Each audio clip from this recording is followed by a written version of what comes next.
Hey everybody, welcome back to the Tiny Island Maine channel. I want to say thanks to anybody that's watching because I don't have that many followers. Anyway, here we go. Here's my little blurb about some axes and hatchets and things I did over the winter to keep me busy while I was stuck inside. These hatchets and tools all are either part of my family or a couple pieces I picked up along the way. Mainly this one right here. This I got for like free or $1 or whatever it was at somebody's yard sale. Maybe this one too. I don't think this was part of the family. Or it was maybe in my father-in-law's garage. But anyway, the handles are either new or reconditioned. I wanted to treat everything over the winter because boiled linseed oil is good to help preserve the wood. And that's kind of what happened to this one. This was the original handle, and it eventually got all too loose, too rotted, and I had to cut it off. And while I wanted to reuse this handle, it's beautiful, really, really nice, it would just been too short, I felt, because I would have had to come down to here, and it just seemed too small at that point. So I ended up getting this handle, which is a little too big for it, if you ask me, but it's nice. This just came from a hardware store. This is a Norland hatchet, pretty famous brand back in the day, and people still love to collect these. They've got quite a following. But this was my dad's hatchet, and this is called a Hudson Bay pattern, if I'm not mistaken. It has this beard coming down like this, and the bit of it is nice. Again, it's been used. This thing has to be 50, 60 years old anyway, 70, I don't know, more. If you know, make a comment. But so I found this, and then I cut it down. I had my draw knife and put some time and effort into trying to make it look half decent. My skills are very, very mediocre. I've learned a lot from people online, YouTube, thank God for it, but I don't have the real skill and craftsmanship to make things absolutely perfect. I appreciate the people that do, but I'm more of a, I don't know, get it done, get it working, and as long as it holds on. So this is rock solid, and when I carved this down, it took a lot of time. It took a fair amount of time. The best tool is besides a knife to trim things and stuff like this. I got a hold of one of these draw knives, draw blades, whatever they call it, draw knife, I think. This is again a relic. This thing has been around for a long time. It's a Dunstable cast steel. The guy that owned it was named Smith. If you know anything about these or how old this could possibly be, I'd like to know. It was beat up. It was all, I cleaned it up as best I could.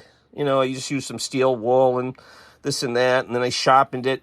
But, it looks hacked up, but it's actually quite sharp, works very well.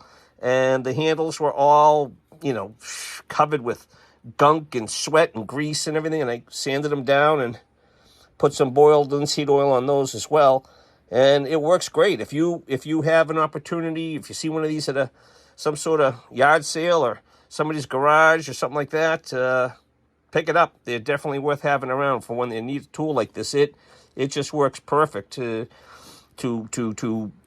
thin something down or make a sharp point on something. It works great. So anyway, okay, that's that. So I used that a lot along with a knife and made them fit. So this little hatchet is fantastic for small jobs.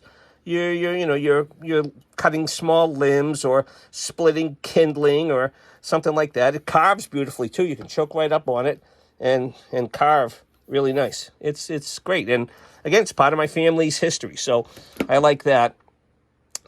This was just I think these are carpenter's hammers or roofer's hammers, whatever they call them.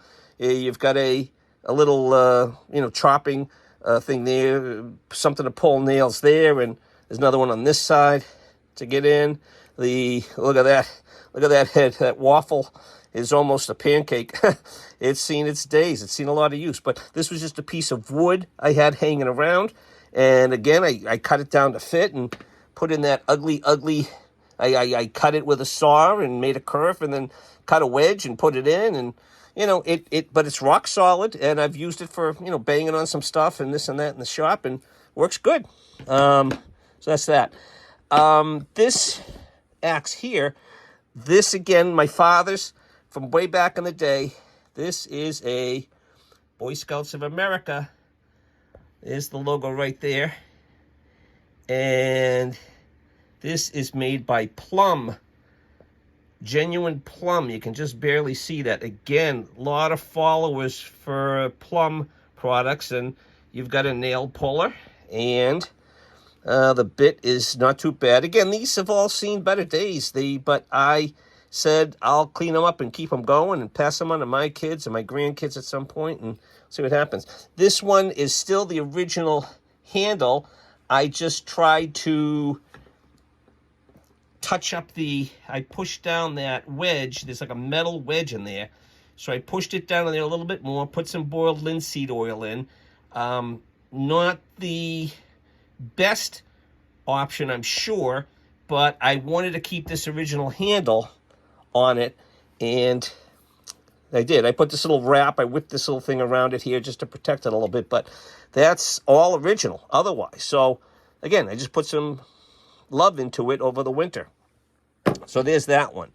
This guy right here, this big bruiser, was sitting by itself in, I think this was in my father-in-law's garage. And this thing, you can see, has been shown a lot of hard use over the years. This little sledge hammer here part but again, still rock solid.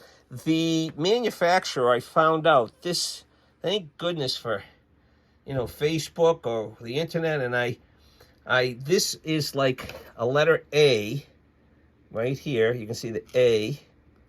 And then around it is kind of like a horseshoe shape. And I put it on. I asked, anybody know about this at all? And a couple of people within a day or two said, I think the name was Agtha, Agtha, or something like that. Correct me if I'm wrong. But it does have a history. They've been around for a long time. And so I bought this handle as well at the hardware store, shaved it down, put in that ugly wedge, and got it to fit. And again, not perfect. You can see gaps, okay, but it's rock solid on there. And I've pounded some stuff with this over the last month or two and as well. The question I have is this the original splitting piece over here? Or look at these grind lines. These really seem like rough from the factory to me, but the wedge part of it is beautiful. It's right there. It's perfectly done, whoever did it. So not sure if that's the way it came from the factory or if someone did that after the fact and shaved it down for that angle. If they did, kudos to the craftsman that did that. So, okay, so that's that one. And again, do I use these every day? No way. My life doesn't revolve around that. But when you need a tool, and it's there. And I always keep a hatchet in the car, all that kind of stuff.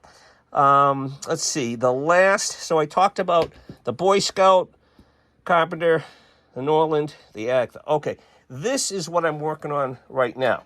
This is, take it out of the vise here. I got it in a vise here too, because I'm putting some boiled linseed oil on this one too. Let me actually just do this. Maybe it's easy. You can see the handle was starting to check a little bit. And I noticed it was this one, so I sanded it as best I could. And then I've been putting boiled linseed on this to hopefully make the wood a little more supple again. And then I don't know whether I should put like tape around it or put some filler or just let it be. Again, if you know about this stuff and you want to tell me, I'm happy to learn. I'm not proud. You can tell me and I'll listen. But this is, again, quite an old axe or hatchet that, again, look at it, got beat up. The resharpened down here. It lost its angle on the toe. And then this is okay here. The bit at the very top here, the head, I don't know what they call it. But that's that, and here it is on this side. And this is a good size. I mean, I've worked at some half-decent size logs, splitting them and chopping at them with this. And it's not in horrible shape. I don't see any, maker's marks on it anywhere.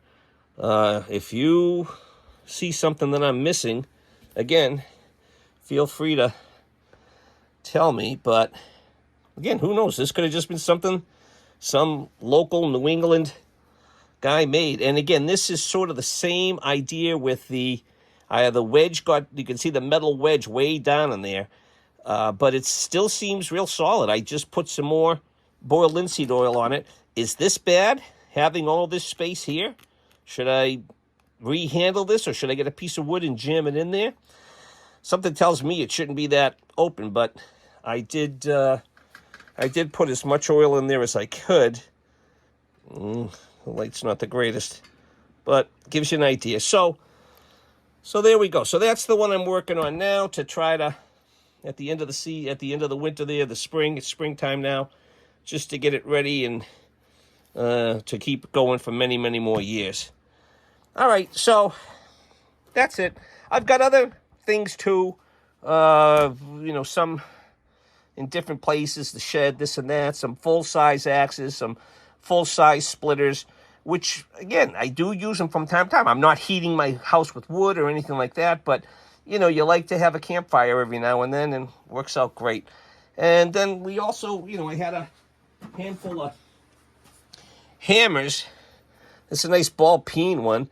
Again, this has got to be, all these things have to be 30, 40, 60, 70 years old. I don't know exactly, but all well used and by craftsmen, by people that worked hard every day with their hands and built things for people and their family. And I just, again, did the same thing. I kind of wanted to revitalize the wood with some